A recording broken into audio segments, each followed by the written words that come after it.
interesting. Hello, everyone. Welcome to Engineering Conversations. Today, our guest was named as the 50 top 50 women in engineering in 2019. She was also named as the 100 top 100 most influential women in engineering here in the UK and Europe.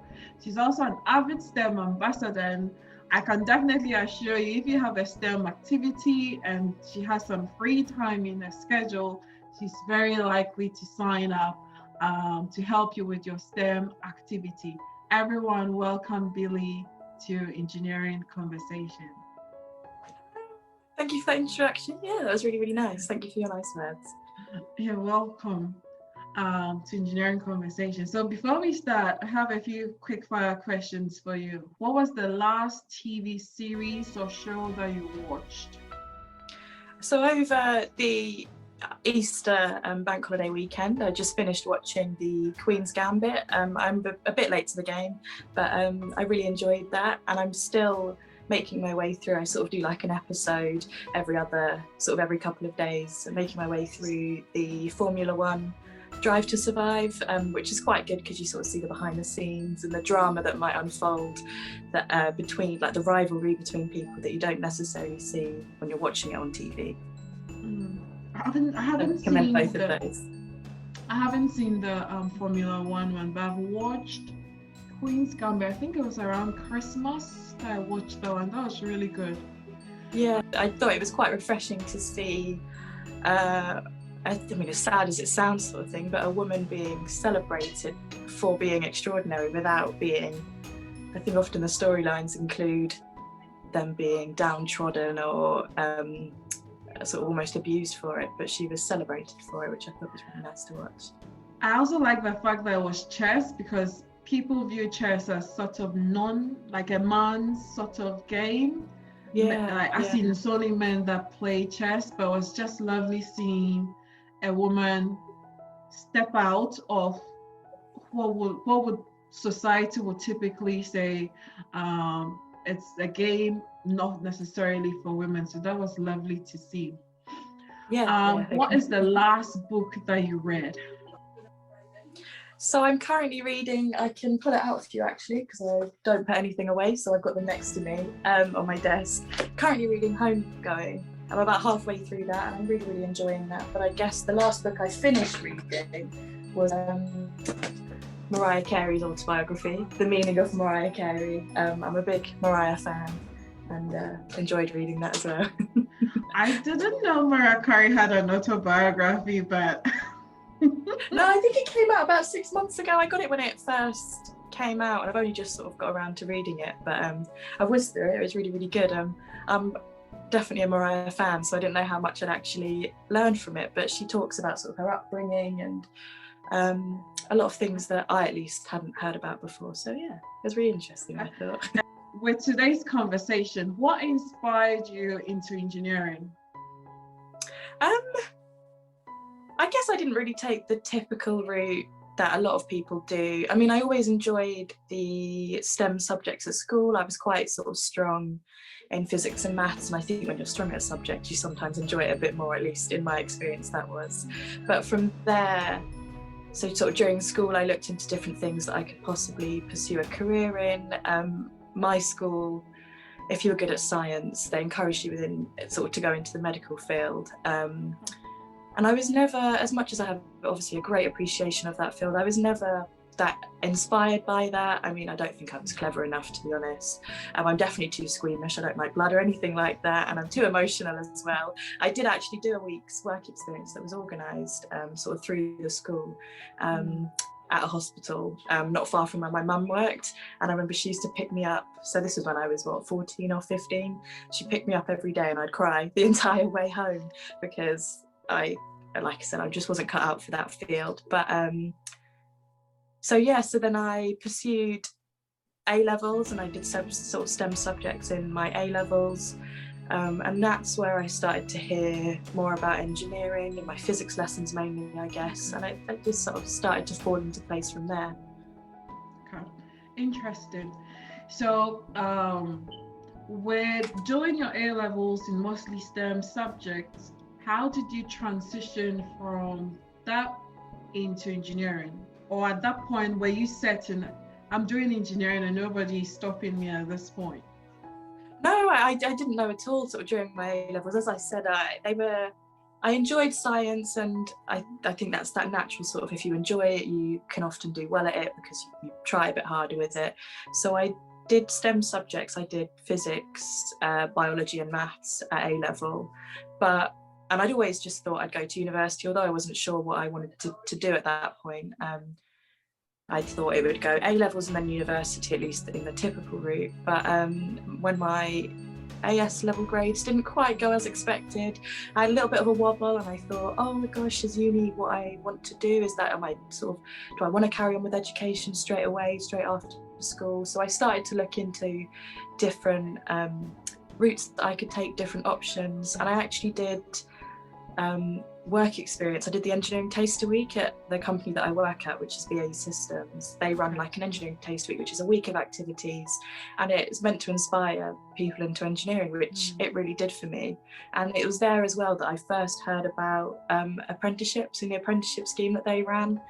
And I think especially at that time, it's a lot better now, but there was a bit of a stigma around apprenticeships. I think they weren't necessarily looked at as favourably as they are now, but I really liked the sound of it. So after I did finish my A-levels, but after that I applied to the apprenticeship scheme at BAE Systems, and the rest is history. I did the apprenticeship scheme, and here I am. Interesting to tell the tale now. That's great. It's interesting you say that, because I think most people think to get into engineering is going through secondary school, get through A-levels, and then straight to uni. But then there are other routes into engineering that I feel like people rarely consider those routes, and one of them is the apprenticeship route.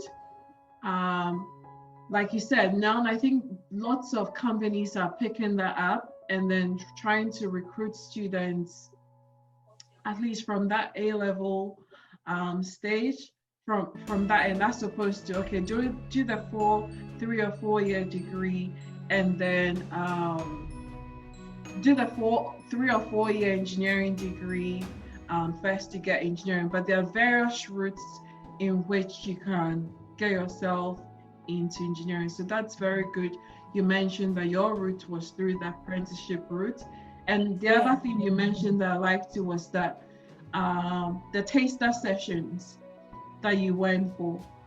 I think that people currently in secondary school tend to just want to be in secondary school, which I think is one bold move that you made, was going out there and actually experiencing what that work world feels like. Will I actually love this thing I want to get myself involved in?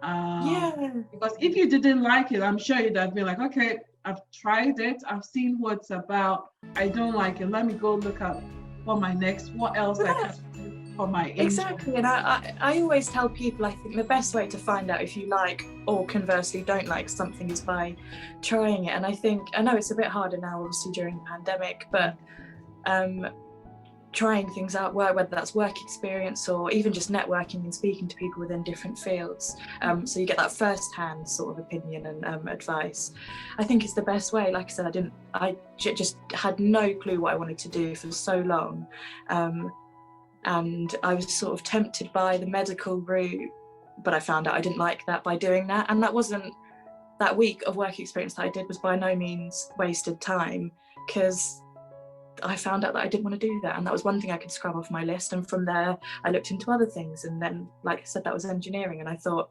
oh, this is the route that I want to take. And for me particularly, that was electronics. I've gone in the electronic route, and I really enjoyed that. And so just try things out, and even if you don't enjoy something, it's not wasted time, because you found out something that you don't want to do. You find out exactly what you don't like, instead of thinking I don't like this. Because the other thing is also that sometimes some of the names or titles, let me call it, when you get into the field and you're actually practicing, what you're practicing and the title don't match up. Yeah, to reality is. So the best way is get in there, see what's all about when you have the chance like that, and then you can make that decision. Okay, I definitely don't like this. Let's move on.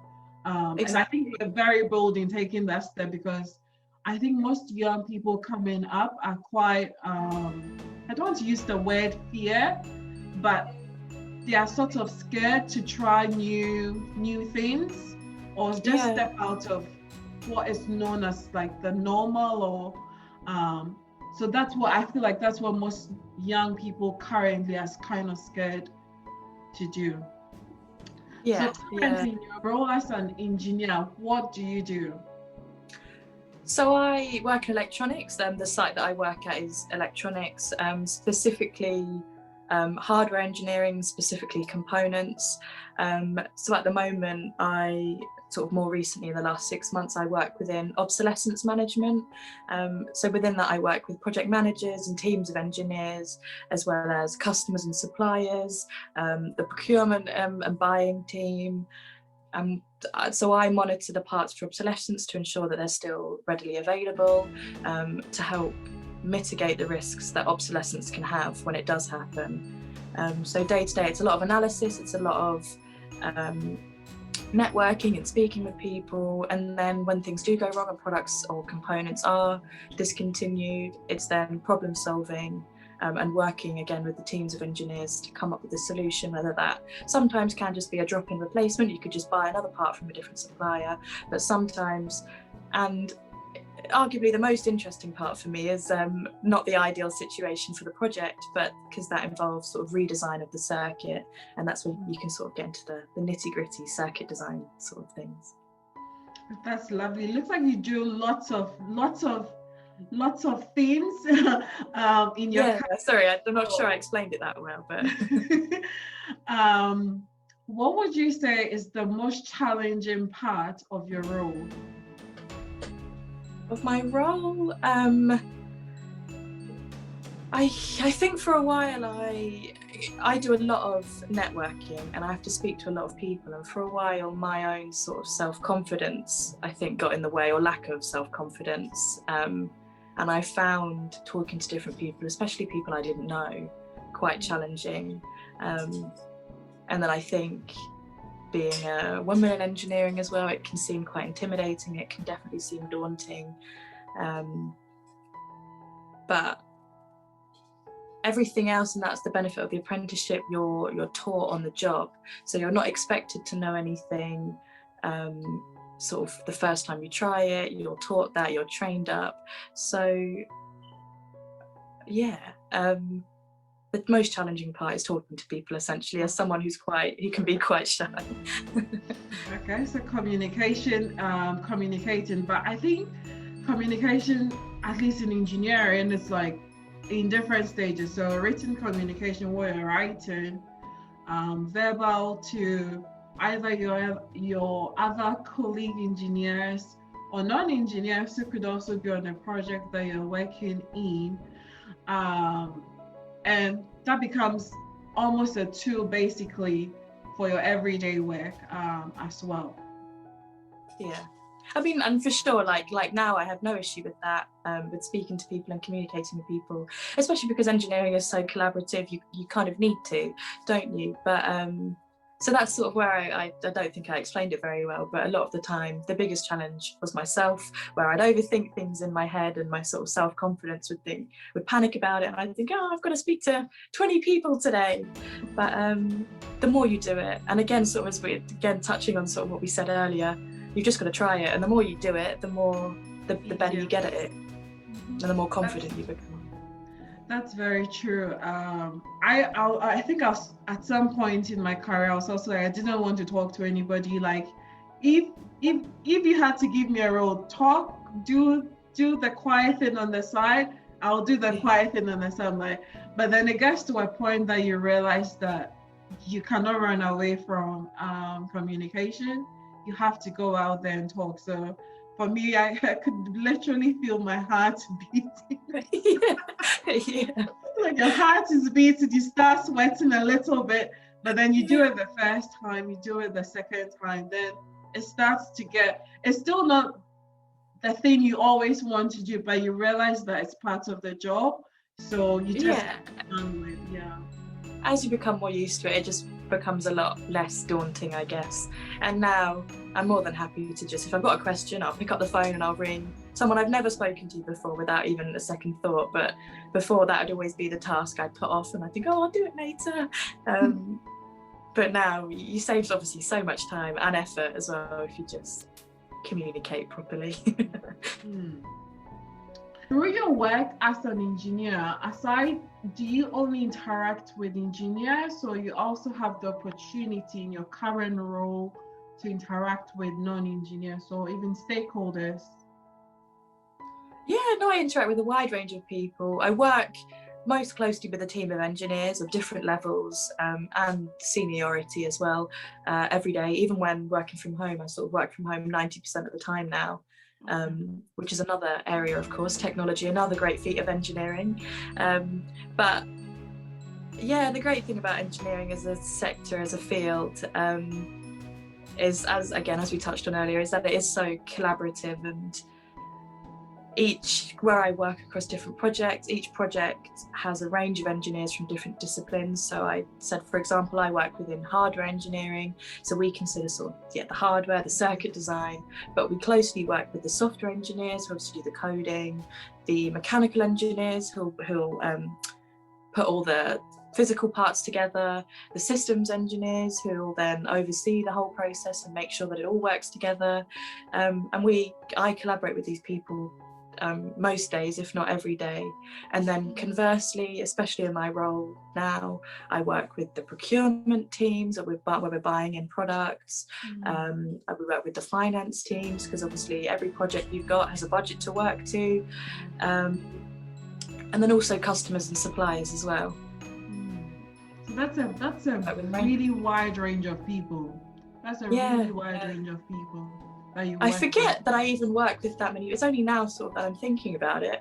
I'm sort of ticking off each department and thinking, oh yeah, I work across the board, with people across the whole board. But I forget, like I said, because it just becomes your day to day, you don't even really think about it. But work with a wide range of people. Because I think one of the other perceptions I think people have is that, okay, engineers are working, we're just working by ourselves quietly. We're not engaged or collaborating with anybody, and I was like, that's not possible. We actually have to work with people if we need to see some of the projects or some of the problems that we are solving. We have to do that. There are moments that you can probably just be working with other engineering colleagues, but to get to that final goal, you definitely will have to work with other people who may not necessarily be engineers. It obviously depends on the different roles, but I've never been in a role, and I don't know of anyone that works solely by themselves and doesn't consult with anyone else. I don't think that's possible. Yeah, but then there's this perception. It's just like the way that young people have this perception, like scientists that wear the white lab coats and they're always stuck in the lab. People have these same perceptions about engineering, and I'm like, I don't think so. Yeah. I have my white lab coat and I do wear that sometimes, and often I do spend a fair amount of time in lab, but that is by no means like my entire role. That's only a small section of it. Okay. What advice would you give to any female who wants to pursue a career in engineering? So probably someone in year 11 who is thinking of A-levels, or someone who is even doing A-levels now, and they're really not sure what to do, but they keep hearing engineering and they're like, do I want to do this? What advice do you have for them? I think just to quote Nike, just do it, just go for it. And please, especially within engineering and the STEM subjects, the STEM sector, please don't let the stereotypes put you off, because a lot of the time it's worse in your head.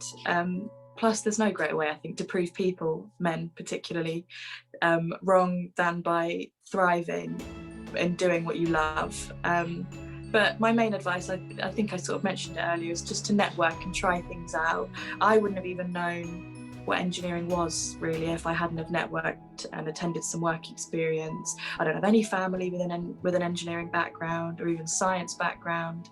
And I think, as we all know, media and society sort of tells girls and young women that the STEM sector isn't for them, sort of subconsciously and indirectly, but it is, and it's engineering especially is such a varied sector, and I truly wholeheartedly believe that there is something for everyone. I think it's given me at least the opportunity to be technical when I want to be creative where I want to be. You can be playful, you can be experimental, regimented and follow instructions if that's something that you like. Mathematical at times if you want to be, colourful. I really think there is something for everything. So long story short, just give it a go and try it out. I like what you said. It's always worse in your head. Yeah, I think a lot of, especially myself, I am my own worst enemy, where I'll overthink things and I'll stress myself out, and when you actually come to doing it, you think, oh, that wasn't half as bad as I thought it might have been. And I don't think I'm alone in that. Yep, I think to add up to what you said, and also from your own experience, being bold, just try new things. Just try new things that come your way, because that is the only way that you will definitely know that I definitely didn't like this, I like this. But then when you start thinking, like you said, thinking too much in your head, you're probably never even going to take that first step. Exactly. So what do you see into the future of engineering in your field when it comes to technology and sustainability? Hopefully improvements. I always hate this question. It's like where do you see yourself in 5 years' time? Because I think with engineering, you never know. But I mean, I'm joking, of course, but technology is always changing, and we're always discovering new practices and new methods of working and new technologies. So I guess the answer is I don't know. I hope that, and I think it is, we do become more sustainable. At BAE Systems, at least, they've recently published their goal. They want to achieve net zero greenhouse gas emissions by 2030. So that's really positive to see. Obviously, I do sort of my own part in my daily life, but that sort of by recycling and turning the lights off when it gets dark and things. But that's sort of only a drop in the ocean, isn't it? So it's good to see some of the larger companies taking more of a stance on it, and hopefully we just start to see more of that, because we want the world to be in its best state possible for our future generations, don't we? Yep, definitely. For me, even thinking about what is your favorite thing about your job and your least favorite thing about your job? My favourite part, I guess, is the opportunities I have to be creative, and it really challenges me, and I think pushes my abilities to their limits, and I quite enjoy that. I quite like a challenge, and that often is where the most interesting part for me is, that sort of problem solving element. And I like to problem solve and sort of delve into the fault finding and circuit design sort of side of things. And my least favourite thing, I could quite confidently say, is the admin. I think, as with every role, there is always an element of administration, isn't there? I think especially when you're sort of like measuring ratings, for example, like on a circuit, then there's a report that goes alongside it. When you're investigating partiality, like I do as well, there's a report that goes alongside that too. Obviously the collaborative side of engineering, that's so that everyone can be aware of what's going on and aware of your findings and keep everyone up to date. But that sort of the write-up that goes alongside some things is the most boring part for me.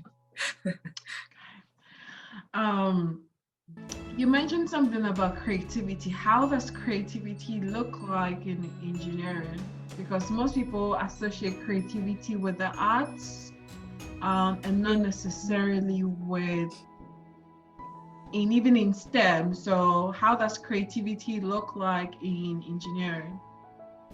I think there are different ways to be creative, and in engineering as a sector, again, I've sort of said there, it's so varied and there are so many different paths you can take within engineering. But of course, there's the research and development, which includes design. And so within that, you've got a lot of scope to look into different options, and especially sort of in my field, different technologies, and that's where the creativity comes in.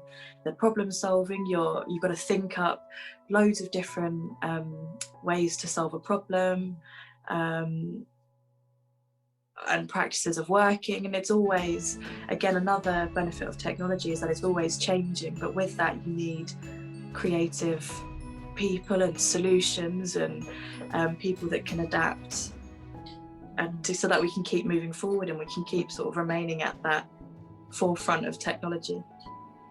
Okay. So it makes different to sort of, you're not always, I guess, getting your paintbrushes out, which might be the stereotypical. When you think of creative, I sort of imagine like a paintbrush on an easel, like canvas on an easel. But there are different ways to be creative. Thanks for explaining that for us. What do you do to have a work-life balance, especially out of engineering?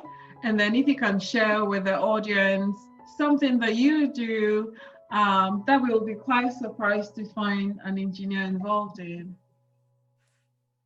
To be honest, I think the sort of work-life balance thing is something I used to always struggle with. I mean, I'm a massive advocate of self-care and taking time for yourself, but I have always been quite bad at practicing that myself. I'm sort of awful at practicing what I preach. But working from home now, especially a year down the line, I make more of a point now to put my work away. I mean, I work on my dining table, so I think at the beginning of the pandemic, it was quite easy to make work my life because it was just always there.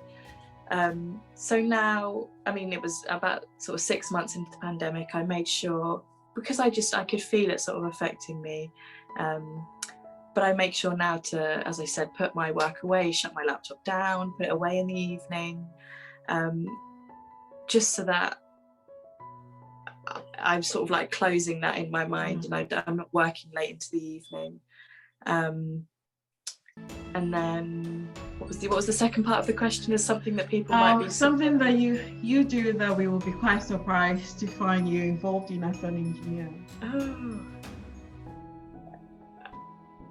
I don't know. I guess the stereotypical sort of image of an engineer is like we sort of touched on, a white man in a lab coat, in a white lab coat, and you might arguably think boring as well, but I, especially now things are starting to open up again, I'm looking forward to going out and socializing and going for a few drinks and going out for a meal, and I do that often.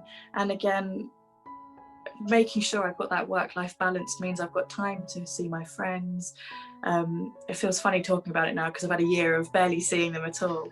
But that's something I'm really, really looking forward to. And I don't know if that would surprise people, but just again to iterate that you can have fun alongside engineering and within engineering. What else? I'm trying to do the... Okay, so think of, I guess, let me make it easy for you. So let's think about a scenario where there is no pandemic and we could go out. What activities are we going to see you involved in? Going out for dinner, going out for drinks, meeting my friends, karaoke bars, things like that. Just having fun, having a laugh, away from work as well, within work and away from work. From work, okay. So that's, so for you, it's those relationships, building those relationships and keeping the friendships for you. Yeah. I think work-life balance is so key because sometimes when we start working, it becomes a struggle when to stop. I know that during the pandemic, one thing that I used to do is that the moment that it's 5, I shut my laptop, my work laptop. Yeah. And then I disabled my work laptop also on my phone so that I don't do the accidentally go check. So I don't see anything till morning. And in my head, I said to myself, if anybody needs to reach me, they need to call me if it's that important.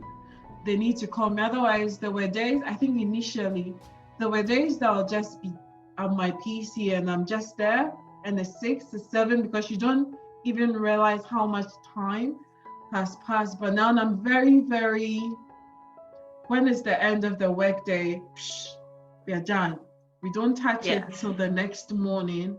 And I realized that each day that I kept doing that. Now it's made it a bit much easier for me. And then it's also made me realize that, okay, Sophia, what are you doing now that work laptop is shut? What are you doing for you at this time? So I think it's something that especially the young ones coming, they need to start mastering that there's work, and then you should also have your life, because I feel like if you keep working non-stop, it's not ideal for you as a person, and it's also not ideal for the work that you do as well, because you need to take that break so that, like you spoke about earlier, you can still get your creative juices always. You're always refreshed in that sense. But sometimes we just work. And I don't know where that notion or idea came from, that once you're working, you need to just do that. And I'm like, nah, not for all of us. Or not for anybody, basically. No, I had a similar conversation with a friend recently, where he was saying, he doesn't work in engineering, to be honest, but he was saying that he's feeling sort of a bit bogged down. Obviously the pandemic doesn't help with any of that, but and then I just asked, I said, have you taken any of your holiday from work? And he was sort of like, no, there's no point because we're in a pandemic. And I thought, you still need to take holiday, you still need time off work, you still need that sort of mental break from work. It's there for a reason, and take it. I said, I know it might feel like a bit of a waste, especially in a pandemic where you think, especially sort of in the middle of a lockdown, there's nothing you can do. It feels like that, but you still need to take that time off to give your brain a rest, to give your self a rest, so then you can come back feeling recharged, and you'll probably find, at least in my case, I find that when I've had a break, I come back and I'm even more productive than if I were to keep working through. Yep, that's so true. That is so true. And I've also noticed a few companies, industries are now pushing staff well-being. So making sure people are actually taking these breaks, whether it's your 1 hour lunch break at work, take it. Whether it's used in your vacation time, take it and do something, like just stop this work, go rest and come back. So I think that's also a good step. Otherwise, I could see scenarios where people are just continuously working, which is not the best for them. I think it's easy to think like, oh, half an hour lunch break, you're not going to miss that. But it's like we said, you just need that rest. And I think otherwise it'll build and build and build until you pop, or until you break down, I guess. And you do just need, like we said, that time to rest your brain, rest your soul, rest yourself, so that you can recharge and come back and be productive and give it your all when you come back. Very good. So this brings us to the end of today's engineering conversation. Billie, thank you for sharing your educational and engineering career with us. It's been lovely learning about your journey through engineering, as well as the work that you're currently doing that is impacting our community and our world. We are grateful for you sharing your time with us, and we appreciate that as well. Thank you very much. No, thank you for having me, and thank you for listening.